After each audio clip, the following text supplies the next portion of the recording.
Hey everybody, it's Elizabeth and welcome back to my DIY life. So I wanted to start a new series here. You guys give me your opinions, feedback, comments, everything on this. I thought I would start doing a weekly vlog leading up to and follow up on my plastic surgery dreams and plans. So tiny bit of backstory. I had the lap band weight loss surgery in 2010 when I lived in Phoenix, Arizona. And so I am 13 years post-op from that weight loss surgery. Over the course of the 13 years, I lost 130 pounds. I have gained and lost and gained and lost, and kind of for the most part, the last, I'd say 30 pounds has kind of come and gone and frequently. So currently I'm down 100 pounds from my very beginning starting weight. And so I definitely, part of me would like to lose the 30 pounds that I actually lost in 2019 when I got to my lowest. At that point, I had all the fluid taken out of my lap band, so I had no restriction with food, and I immediately began to gain. So I immediately went and had them put some more fluid back in my band, but they can only do like little bits at a time. So by the time they had me at maybe like 3 cc's, which I was at 7.5 or 8 before in 2019, the C word hit, and I wasn't able to see the doctor for like over a year. So I was setting at, and I still am actually, setting at around 3 cc's in my lap band, which will hold 10 cc's. Most I ever had in it before, of course, was 8. So it's taken all this time, you guys, from 2020 to present, for me to find a doctor in the state of Arkansas who will adjust my band. It's a type of weight loss surgery that a lot of people just aren't doing anymore. And because of that, there are a lot of doctor's offices that just no one specializes in the aftercare, because this is something I will have to maintain for the rest of my life. It's a device that stays in my stomach for forever until I have it removed. So in case you have no idea what that is, I'll put a little picture over here so that you can see. It's basically like a tiny little inner tube or donut that is around the top of my stomach below my esophagus. And what it does is it creates almost like a tiny upper stomach. And so when food goes into my esophagus and fills into that tiny little stomach, I get that feeling, that sensation of fullness before food actually slowly moves down into my lower stomach. So I just so I can feel full on very little food. The only reason that this is not like 100% foolproof weight loss method is because some foods are known as slider foods, which means they just go through the upper stomach, the band, and down into the stomach, and you actually can eat a lot before you feel full. And some of those foods happen to be my favorite foods, which are chips, ice cream, and pasta. So then I have to, carry the responsibility of what I choose to eat, what I choose to put in my body. And so if I eat foods like that, the band basically is useless. So it really depends on what I eat, and I have to be 100% accountable for that. That's how I have managed to gain weight, even though I still have the lap band in me. Anyway, so I wanted to pick up with you guys today. Let me pull up my calendar. I'm going to be doing preferably a short video with you guys every week. Probably will be sharing on Fridays, where you will see the journey throughout the week, that prior week, basically, of what I'm going through leading up to my surgeries. Okay, so given that I am still 100 pounds down from where I started, I do have a ton of excess skin, especially my stomach and my lower stomach and my inner thighs. I have loose skin pretty much everywhere, but to tell you the truth, honestly, I could care less about the arms. Could care less. Honestly, I don't. That used to be a huge thing for me. That really, bothered my self-esteem. And then eventually at some point I was just like, I could care less, like whatever. The stomach is a bigger deal because it's a larger piece of skin. It hinders how I dress. It hinders the kind of clothes I wear and how clothes fit. I used to, whenever I was younger, actually wore low-rise pants because I loved the feel of pants like on my hips. Since gaining weight with my second pregnancy, I gained over 90 pounds with him. And then struggling really hard to lose that weight and all of that stuff, I began wearing high-rise, not even mid-rise, high-rise jeans and pants and leggings and stuff, basically to like hold my skin in, you guys, to kind of keep it in place. When I work out, I can't even work out or run without wearing Spanx or leggings because stuff moves around so much. And I feel like at this point, I'm 38 years old. I had the surgery in my mid-20s, and I feel like my skin that is left over is a reminder of where I was before, but where I'm not at now. And I feel like it's kind of this just in-between world. And as soon as I have the stomach skin removed, it feels like it'll be a whole new chapter of my life. Like, the weight loss part of my life can be a chapter in the past rather than one I'm presently stuck in. I don't feel like I need to lose more weight to have the surgery, even though I would like to be 30 pounds smaller. My plastic surgeon says I'm a perfect candidate without even losing more weight. So I have no requirements pre-op to lose weight. But, you know, part of me would kind of like to. But then another part of me, I was just recently thinking how my body is going to look so different post-op, and that I might actually just completely love my body at this weight minus the skin, which obviously I'd weigh a little bit less minus the skin, but you know what I'm saying? Like, I might not even have the desire to try to lose a whole bunch more. So anyway, so right now we are kicking off 12 weeks until my tummy tuck. It is scheduled. I'm super pumped. It's for December of 2023. These videos will likely be a week or two behind because of when I'm starting them, and also that gives me time to like edit and stuff, because I imagine post-op I ain't gonna be doing nothing. So the reason I wanted to start this is because there were a few things going on that I would love to share with you guys as someone maybe experiencing something similar. Disregard the junk on that chair. I keep trying to not show it, and then there's junk over there. It's just, we're a little bit messy right now, okay? So 12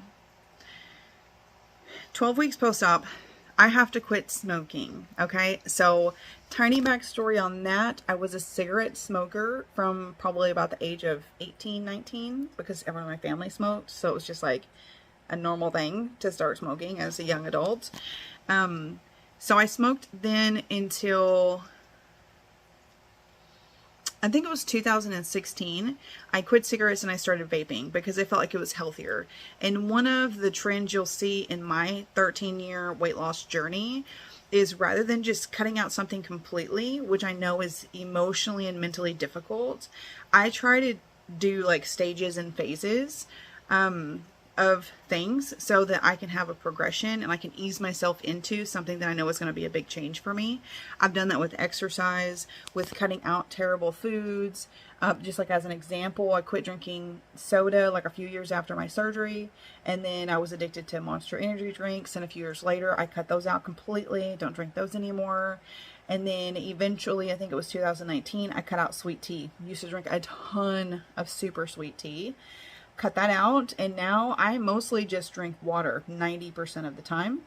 And so that's taken me 13 years to get there, you guys, to go from drinking all of the calorie-laden drinks to now just mostly water. Because I could have never accomplished that. Just me personally, I could have never accomplished that, just kind of cutting that all out, because I know how I work. So anyways, so in 2016, I quit smoking cigarettes and I switched to vaping because I felt like it was healthier, because I was at least getting rid of some of like the tar chemicals and stuff. But I always knew, even back then, my goal eventually would be to quit completely, because as I've removed a lot of junk from my diet, my primary goal in driving everything for me in my personal development, in my health, and my weight loss, everything, is I want to be an active, fit, healthy grandmother. My goal has always been that when I'm 80, I still want to be gardening. I want to be playing with my grandkids. I want to be going to the lake. I want to be hiking. I want to do all that stuff. And I know that in order to get there, I had to start in my 30s at taking better care of my body. So that's where I'm at. We're in the middle of that, trying to get to that end goal, which is, you know, 50 years away. So we're working on it every day, basically. So I found out from my surgeon last week, actually about 2 weeks ago now, that I have to stop vaping before my surgery, 6 weeks before my surgery, or they will reschedule my surgery.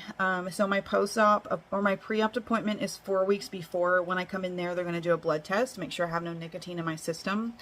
And so they told me I could use CBD oil, or, you know, I could, basically it's the nicotine is the problem. So I thought, okay, I would just transition from a vape with nicotine in it to a vape with no nicotine in it. But I've had a lot of trouble with this one with no nicotine in it. I don't know if it's just the juice itself, but it feels weird, and I just really don't like it. So I wanted to bring you guys into this to kind of help keep me accountable. I decided I would just try to reduce the nicotine. Again, 12 weeks until surgery. So I've got 6 weeks to completely quit nicotine, from like 6 weeks from 2 days from now. And this has been way harder than I expected, you guys. I know this will work for me, but that doesn't mean it's going to be easy, because it's already been super freaking hard. But when they told me I had to do this for the surgery, I told my husband, I said, I don't want to, because I know this is going to be hard. However, I will do anything for my surgery. I have wanted these surgeries done for at least 10 years of the 13 years post-op. I wanted a tummy tuck before I even lost weight, because after my second pregnancy, when I did lose like 20 pounds from the pregnancy, my skin immediately began to sag. There was never any recovery. I gained way too much weight too quickly during the pregnancy, and I just ruined the elasticity of my skin, even though I was only 21 years old. But I mean, of course, I'd been overweight the majority of my life prior to that. So I will do anything for the surgery. So what you're going to see in this week's vlog about this journey so far is tomorrow I finally go to my new doctor for my lap band, and they're going to give me a fill. I don't know how much they will allow me to have, and I don't even remember exactly what I have in there from 2020. So since they've never seen me before, they're going to do a barium swallow. They're going to do an x-ray of my lap band. They're going to watch the fluid go through. They'll pull out all of the fluid in the lap band to measure how much is in there. They'll put it back in, and then they'll also give me an additional fill. I anticipate I'll be doing the fills once a month until my surgery, my tummy tuck surgery. That's my goal. And I don't have a huge weight loss goal. I would like to lose maybe a pound a week until the surgery. So if I lost about 12 pounds between now and then, fantastic. But if I don't lose any weight, and all I'm able to accomplish in the next 12 weeks is to quit vaping, I will be proud of myself. So I'll check in with you guys tomorrow when we go to do the lap band fill. Hey everybody, it's Elizabeth, and just popping into this video to tell you about my new Patreon. So it's in the very early stages, getting everything set up, but I am so excited to build this new community there, and primarily to create this wonderful, loving community to help people get healthy and fit in whatever regard that is for them. And so what I'm going to do is tier 1 is only going to be $1 a month, and what you're going to get there are the videos you would normally see on YouTube. So it's going to be gardening, home DIY, whatever, which will be anywhere from 1 to 3 videos a week, plus a monthly live video chat with me, which I think is going to be so much fun. So that is something you're getting in addition to what you normally see here. And it's just $5 a month. And so that's just really, really cheap. And it helps to support me in putting efforts into bringing you guys this content, and knowing that my content is like safe and protected and in a wonderful environment. Tier 3 is for my health and fitness tribe. My intent is to build a community of people, men and women, all ages, sizes, and shapes, and all sorts of goals, who want to find a community to like encompass themselves in support and encouragement and tips and whatever. And so when you subscribe to or pick that tier, my dog is licking my arm, what you will get is all of the other stuff above. So if you like my normal content on YouTube and you want to do the monthly chat, super awesome, you'll get to be in that. But also you get a bunch of weight loss and pre-op, post-op, plastics, surgery stuff. So let me just kind of go through this. The list is kind of long, but this is what I want to offer to this tier is a monthly live video on the first of the month to do goal setting and create action plans for the next month for whatever that person's goal is for the month. And then we'll do weekly videos on Friday about self-development and weight loss, where we all check in with each other and discuss our goals and hurdles and have a chance to help each other and share tips and encouragement moving into the next week. Then we'll also be getting all of the weight loss and tummy tuck pre-op and post-op videos and photos, including 2 to 3 videos a week of me sharing my journey on my road to my tummy tuck, which is basically about what am I doing to lose some weight pre-op to meet weight goals. And then I'll be sharing my pre-op tummy tuck and thigh lift journey, as well as the surgery and post-op, you know, all the way out to like a year out. And we'll be talking about what life is like, possibly, you know, losing more weight post-op or maintaining, and what that looks like, and just keeping, you know, a healthy self post-op as, you know, move into a different phase of life. And also a free download of a PDF daily habit tracker that I've created for myself to keep myself on track. And you may see that in an upcoming video, or that video may be on Patreon. I haven't decided yet, but I have shared it already. Well, I filmed it. And then also a free download for a meditation to help with weight loss, which has been really encouraging for me to use that format of self-development. And so this is one that I created for myself. So I'm going to be sharing that. So tier 3 is $40 a month. And I created that because I feel like it's cheaper than a gym membership. And you're going to get all of the internal support that you need, which is the biggest part of weight loss, is the inner journey of self-examining and learning how to stop boredom eating and emotional eating and dealing with things. So I feel like this tribe is going to be everything you need outside of maybe a personal therapist, because a therapist does wonderful things for you. So anyway, so if you're interested in that, check it out in the link below. It's always going to be down in the description. And I hope you'll come over and join us on Patreon. I am so excited. And I hope you guys enjoy the rest of this video. Oh my God, look at these cute cats. So adorable. Okay, can you feel me or can you feel me? This is what it looks like trying to be healthy. I've got my water, which is I think just the first time I filled that up today. So that's bad. I've had no water today other than my ketones drink.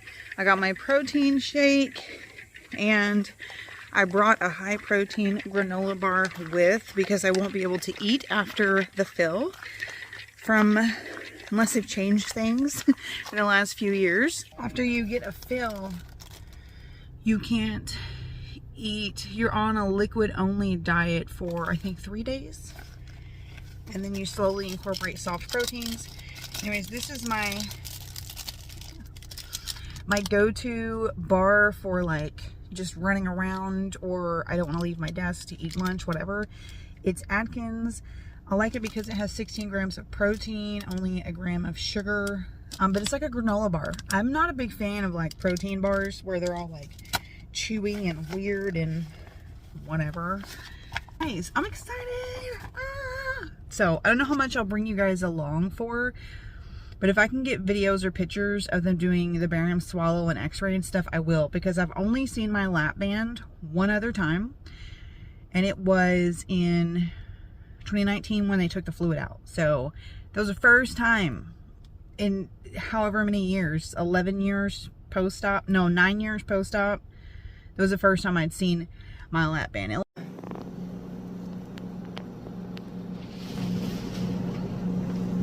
Okay. So I did not film anything while I was in there because I didn't really even know what to expect. I realized as soon as they took me to like the x-ray room that they were doing something I'd never had done before. Before, when I got to see my lap band, they literally just did an x-ray of it, you know, like from the front, and I could see what it looked like inside my body. So this was the barium swallow and ultrasound, which I wish I could have filmed that. But I didn't, like I said, I didn't know what they were doing. And they were like, okay, you know, lay on the bed here. And I threw my purse down. And then I figured there'd be like some time between. And there wasn't. And he just is like, okay, this is what we're going to do. And he tells me, and they just get started. And it was all really quick. And so, like, I didn't have my phone, couldn't reach for it, whatever, until after. And so I got a picture of what it looks like now. No video, but it was pretty wild to see the barium and the water going through my band. Okay, so I'm trying not to be upset about this. And I feel like I know that I'm gonna have my moment with my husband on the phone as soon as I'm done recording this. So I did not get a fill because my lap band has slipped. And, you know, I've had it for 13 years now. I've never known of having any problems with it. However, the last year I have had acid reflux more here and there, but I usually could determine that that was based on like what I ate, because there are certain foods that have started causing me acid reflux. So when I choose to eat those foods, I just know it's got to be 3 or 4 hours before I'm going to bed, or else I'm going to wake up in the middle of the night, choking or gagging or throwing up acid. So it's not that the food's coming up, it's just that it's the acid. Which is pretty terrible. It's a pretty terrible experience to wake up dead out of sleep. And it's a terrible experience for my husband, who is a very light sleeper. He wakes up and he hears me, and he can tell that I'm still asleep, and it makes him really worried that I'm gonna like choke in my sleep or something. And he often is the one to actually wake me up. I say that, but I also want to say that that's maybe happened like 5 or 6 times in the last year. So maybe like an every other month sort of thing. But I know that 2 or 3 of the times were all right together, like probably within a month. And that's when I was trying to figure out what's causing this. What am I eating? What's happening? Whatever. Anyway, so what that means, the fact that the band has slipped, is that it's up. Okay, it's down. It's not that it's up. It's supposed to be at the top of my stomach, right below my esophagus, and sitting there and causing restriction. Instead, it has slid down and causes this tiny stomach pouch. And the problem with that is the band is not made to be used that way.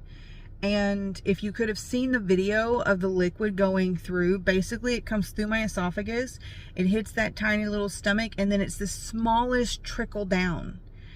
And based on the x-ray, it looks like I should have a ton of restriction, and I shouldn't even be able to eat solid food, honestly. The little stream of water going through the lap band was like a 20th of the size of my actual esophagus. So small. And I don't understand. Looking at that physically, I don't understand how I'm even able to eat. But I am. So that's really weird to me. I asked him if the fact that I ate the granola bar on the way here could cause that. Like maybe that granola bar was setting in that upper pouch and the water is going around the food to get down through the band. Don't know. But anyways, what's sucky about this whole thing is that when a band slips, it needs to be fixed. I need to have surgery to have it fixed, or I need to have surgery to have it removed. Those are basically my 2 options. So I need to have surgery. My insurance does not cover bariatric surgery unless it's an emergency.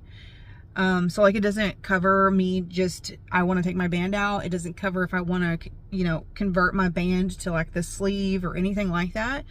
They don't cover that. So, not only that, but I was explaining to him, because he asked me prior to the x-ray, like my goals in losing weight. So I told him about the tummy tuck and everything in December and how excited I am and all of that. So then whenever he mentions all of this, he said, what you really need to do is you need to postpone the plastic surgery and have the surgery to fix the lap band and do the tummy tuck later. And that really, really breaks my heart, because only those who have known me for a really, really, really long time know how long I've wanted my tummy tuck. So long. And to finally have it scheduled and everything's in motion and everything is going, and I'm over here trying to quit smoking, and my pre-op is scheduled. I've got everything organized to be able to take 2 to 3 weeks off work for the surgery. Like, I mean, everything I'm doing in this present moment is to move towards that moment that is planned, that is scheduled, that all of that. And it's something that I've just always wanted. But then to know that the consequence of not having a surgery to have the lap band fixed is that it could progressively get worse. The acid reflux would get worse. I would eventually get to where I had a ton of restriction. I couldn't eat. And then eventually we get to be where I couldn't drink. And at that point, it would be an emergency surgery. And knowing that I know of this problem now, and I could choose to take care of it or wait and let it be an actual emergency, I would never choose that. I would never choose to wait and let it be an actual emergency. But at the same time, I don't want to choose to postpone my plastic surgery. So I'm having a lot of feelings, very disappointed, no feel. It's insane that it looked to him like I had a ton of restriction, because I guarantee you I can still eat too much food. I would not be the weight that I am. I would not have put on 2 pounds in the last week and a half, although I've been trying to lose. You know, I wouldn't have put on weight in the spring when I put on like 20 pounds. You know, if I had that much restriction all the time. And like, I know I'm frustrated. I'm frustrated. I'm gonna stop this here. I'm gonna call my husband and tell him the news. And then I have to tell my family, because I have literally told everybody I love about this appointment today and how excited I am. And I even posted it on my personal Facebook page because I was so excited. And now I'm leaving with no feel, terrible news, and possibly having to postpone the most exciting thing in my life that I've been looking forward to for years. Okay, so talked to my husband and bawled my eyes out and did all the things, and feel a little bit better now because my husband is wonderful and reassuring. But I'm going to ponder on this information, do some research and stuff. If you've had this problem yourself, if you're watching this and you're like a post-op lap band patient, please comment below. Let me know your experiences, your opinion, your thoughts, stuff like that. I have family members who are like, you should probably just have it removed, and some who say, you know, you should just get it fixed, whatever. So kind of all across the spectrum, and I'm definitely feeling a mix of emotion. So I'm at a gas station, had to get gas before I head home, and seeing how little fluid was going through my lap band, knowing I have soup in the crock pot at home for dinner, but I'm literally starving. So I thought I'd stop in this gas station, which I know has a decent like food selection, and get some cheese. Like, cheese has always been like my go-to. I love cheese. So I got one of these, which I'm going to eat right now. But oh my God, I hit the mother load on like protein, healthy stuff. So I bought a ton of crap to just try later. And if I like it, then I'll try and like buy it somewhere else. So I'm going to show you these, and then I guess probably in the next week's video, when I'm actually like eating these things, I'll tell you what I think about them. This is a dark chocolate pretzel bar, 12 grams of protein. A Built Puff Bar, which I've heard of these, and I actually bought a flavor which is chocolate coconut. But this was a churro, so I thought I'd try that because I can only buy it in a box of like however many, and I don't know if I like it. This is a Keto Crisp. This one was almond butter and blackberry jelly, which sounds so good. It's plant-based. 4 grams of net carbs, 2 grams of sugar, 11 grams of protein. This is a Quest bar. I love Quest. I've started having them more recently. This is a flavor though I've never had, and it is a fudgy brownie, which, what is that? 12 grams of protein. These I love and decided to buy 2 because they had them. I'm going to buy a box of them really soon. These are the Quest Reese's, like Reese's. And they have less than 1 gram of sugar, 11 grams of protein, and they're so freaking good, you guys. No, I'm not done. There's still more stuff. This is crazy. I'm like, I literally had my arms loaded up to my chin going to the register. Hey, look at this. This is a Wow protein donut, chocolate donut. 120 calories, 11 grams of protein. I'm for it if it's good. Another Built Bar I've never tried before. This one was salted caramel. And it's not the puff. The puff is like the chewier texture. Last thing, another one of these New Go bars, but this one is a mint chocolate chip. Love mint and chocolate chip. This one is vegan. 13 grams of protein. Okay, so on top of all that stuff, which I'm not eating any of that right now, I'm going to have a drink and my cheese. Literally, this is like 12 bars or something. I don't know. It's insane. Maybe I'm exaggerating.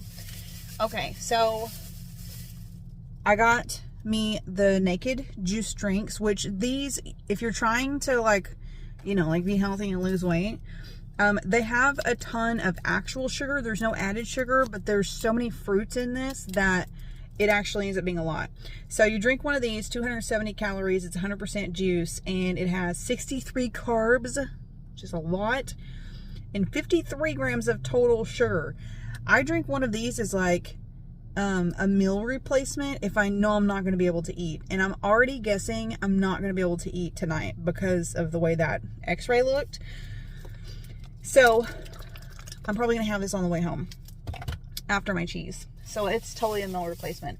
These other drinks I got to throw in the fridge and try. If I like them, I'll see if I can order them in bulk. But this is a Slate coffee, vanilla latte, ultra filtered milk and coffee, lactose-free energy, 175 milligrams of caffeine, 20 grams of protein, 110 calories and no added sugar. Can you imagine if this is actually good? This could change my iced coffee life. Oh my God. And then this one company had these two different choices, which sound healthy and amazing. I didn't look at the labels. Probably should have. Remedy Organics. Okay.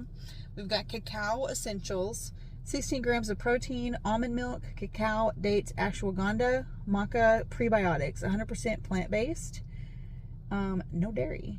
16 grams of protein. So since it's made out of cacao, I'm sure it's going to taste like chocolate milk, and that's probably their intent. So it's like a healthy chocolate milk. This one, also by Remedy Organics, is Berry Immunity, 10 grams of protein, has elderberry, strawberry, camu, echinacea, lion's mane, and prebiotics. 100% plant-based. I think I said 10 grams of probiotics already. 170 calories, 7 grams of sugar, 11 carbs. That's really not that bad, especially if you're using it as like a nutritional supplement when you know you're not getting enough. And then this one, I've had Core Power before. This is like a protein shake. I've never tried this flavor though. I think this is what I wanted to drink on the way home. But this is Fairlife Protein, 26 grams of protein, strawberry banana. That sounds really good. So I'm either going to do this or the Green Machine. I've had the Green Machine and I love it. My family always makes fun of me when I drink it because they say it looks so gross, but it is so good. Anyway, one of those, because that's like a meal replacement. So that's what I'm going to do on my way home. I'm going to save all these other drinks for later. Hopefully they make the car ride okay. I don't think there's any like actual dairy in any of these. And like, you know, don't go bad. But anyway. And this is really just an attempt to get more protein in my body, knowing that I can't get a lot of actual protein, and also on a mission to get more vitamins. So I'm going to be checking out that website I mentioned this morning, and I will go over that in detail in the next video because I'm going to research it more tomorrow and find some products to try for some liquid or powder supplements to try as a new daily supplement. Okay, so thanks for watching. I hope you guys have a wonderful day.